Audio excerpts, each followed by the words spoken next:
Hey everyone, it's Dream and welcome back to Tuesdays with Dream. This week I'm going to talk about my love of makeup. And I just, I just want to say that I know that everyone says, like, you don't need makeup to be pretty, you're already beautiful. And, it's just like, don't worry about what other people say. And I just want to point out that that's not at all why I love makeup.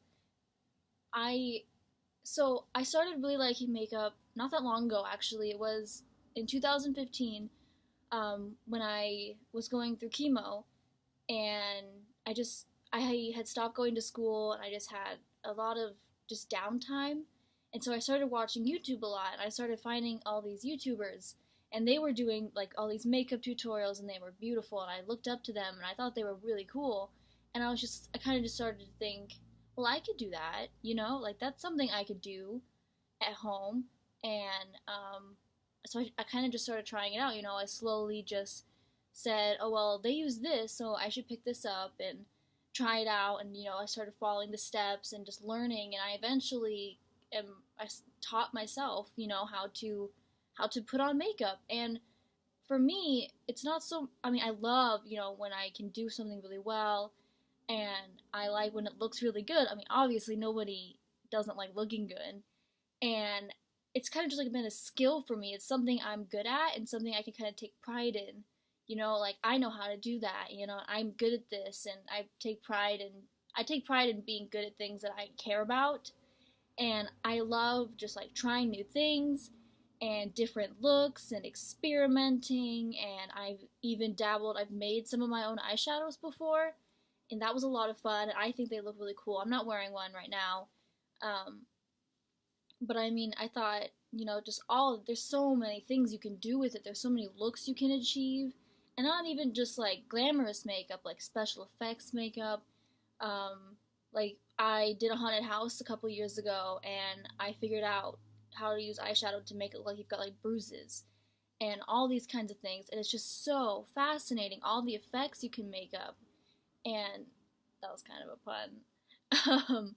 And so, yeah, and makeup, it just makes me really happy.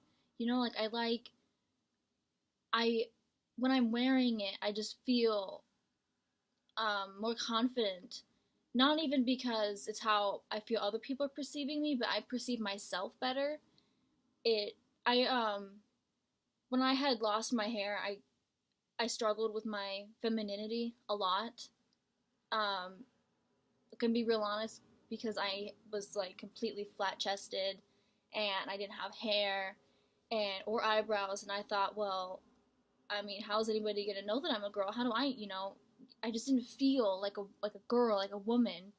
And when I found makeup, I started doing that. I was like, yeah, it kind of just it helped me feel more pretty. It helped me feel more feminine, and it it just it helped me through a lot, and helped me not be so self-conscious and not be so um I don't a little bit scared. Just I wanted I wanted to feel like a woman, and I couldn't change my hair. I had a wig, but it just wasn't the same. It wasn't me. It wasn't natural, and obviously couldn't change this situation. It's not really an option. And so when I found makeup and started just accentuating my already there femininity, it was already there. It's just makeup just enhances it and just really like puts a spotlight on it. And that it kind of just it was amazing. I felt amazing. I felt like a woman finally, and that was good, and that's what I wanted. And so, and I like showcasing it. It's like my art. Like I'm an artist. I feel like when I go out in public, everybody's seeing that. Everybody sees my art and what I do and what makes me feel good. And it's just I just love it, and that's I wanted to say that it's a big part of me. It's a big part. It's a big part of who I am, and I wanted to share that with everybody. So yeah, that's what I have for this week. I'd just like to take a second to remind everyone that I'm doing these videos for anybody who has struggled with cancer or insecurities or anything like that. especially girls and just teenagers in general, my age.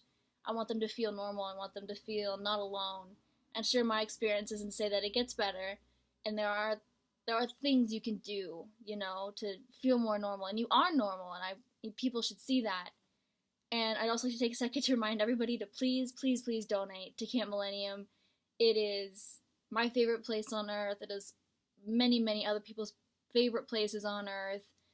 It's uh, it's a big part of my life. Honestly, not a day goes by that I don't even think about going to camp or counting down the days to go to camp. Or I talk with friends. I keep in touch with them all year round, and we live in all different parts of the state. Some people live out of state even, and so it's just, and your donations are what fuels that. It fuels the fire. It makes camp so amazing. And yeah, that's me. This is Dream, spreading childhood cancer awareness one Tuesday at a time. I'll see you next week. Goodbye.